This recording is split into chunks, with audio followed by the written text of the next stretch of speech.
नमस्कार दोस्तों, स्वागत है आप सभी का पाथफाइंडर पर। आज से एग्जैक्टली एक महीना पहले ईरान के द्वारा रशिया को अपनी जो फैथ 360 बैलिस्टिक मिसाइल है वो प्रोवाइड करी गई थी और ये अपने आप में एक बहुत ही ज़्यादा चिंता का विषय बन चुका था, particularly for Ukraine and the western countries, because बहुत सारी चेतावनियां देने के बावजूद भी ईरान के द्वारा रशिया को ये वाली जो मिसाइलें हैं ये प्रोवाइड करवा दी गई थी। और आज दोस्तों एक सिमिलर मिसाइल एक्सचेंज हमें देखने को मिला है, जिसमें कि अब रशिया के द्वारा ईरान को अपनी जो इस्कंदर बैलिस्टिक मिसाइल है वो यहाँ पे ऑफर कर दी गई है। आप लोग यहाँ पे देख सकते हैं, खबर कल ही सामने आई है। रशिया ने अपनी इस्कंदर बैलिस्टिक मिसाइल ईरान को दी, जिसके चलते अब ऑब्वियसली यूएसए एंड इस बार इजराइल की भी जो मुसीबतें हैं वो काफ़ी ज़्यादा बढ़ जाती हैं, पर्टिकुलरली इसलिए बिकॉज ये जो इस्कंदर बैलिस्टिक मिसाइल है ये रशिया की one of the most successful missile साबित हुई है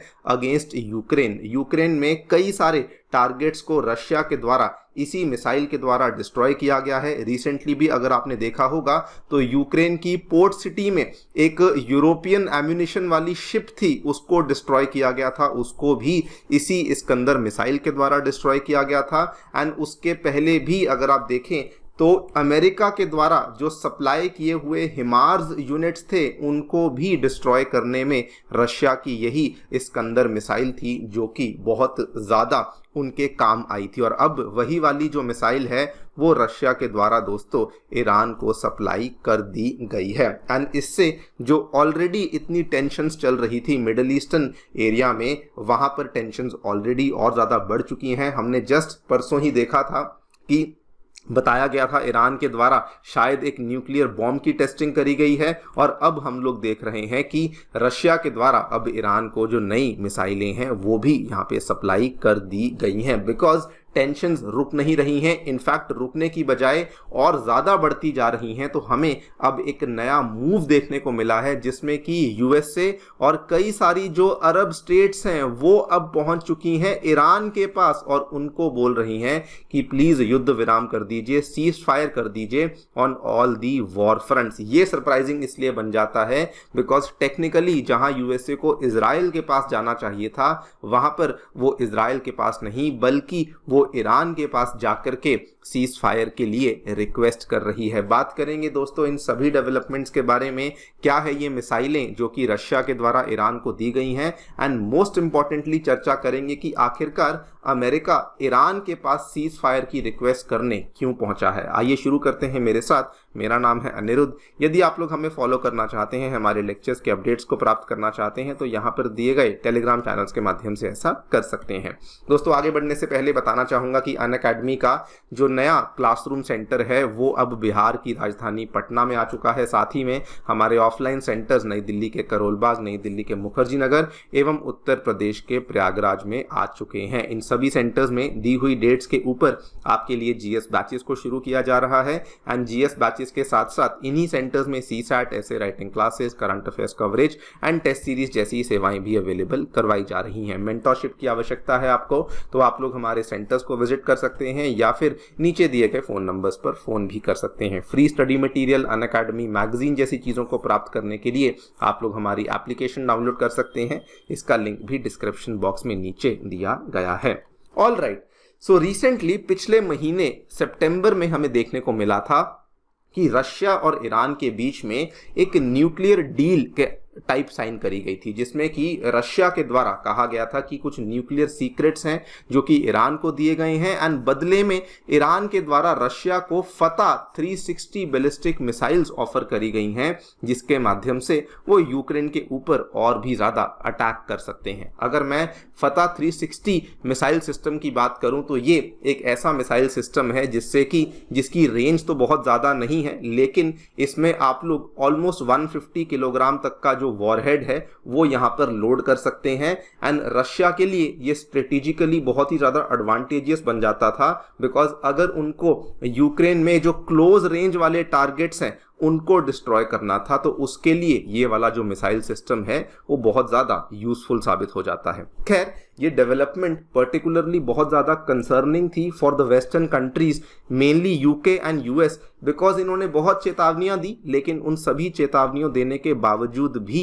ईरान और रशिया के बीच में ये वाली न्यूक्लियर डील आगे बढ़ ही गई थी। आप लोग यहाँ पे देख भी सकते हैं, यूएसए ने चेतावनियां भी दी थी। यूएसए ने कहा था कि अगर ये वाली डील होती है तो हम लोग कोई ना कोई सिवियर रिस्पॉन्स लेकर आएंगे, बल्कि उस टाइम पर जो पर्शियन गल्फ है वहां पे अमेरिका के द्वारा अपने जो एयरक्राफ्ट कैरियर्स हैं उनको डिप्लॉय भी किया गया कि ईरान रशिया ये वाली डील को आगे ना बढ़ाएं, लेकिन ईरान और रशिया ने किसी की नहीं सुनी और ये वाली डील आगे बढ़ ही गई थी। और आज दोस्तों एक और missile exchange in less than a month हमें देखने को मिल रहा है, जिसमें कि रशिया के द्वारा अपनी जो इस्कंदर बैलिस्टिक मिसाइल है उसको अब ईरान को ऑफर कर दिया गया है, जिसके बेसिस पर कहा जा रहा है कि ये वाली जो मिसाइल है इससे इजराइल की जो एयर सिक्योरिटी है उसके ऊपर एक बहुत बड़ा जोखिम देखने को मिल सकता है। और वो भी इसलिए बिकॉज ये वाली मिसाइल ऑलरेडी अपने आप को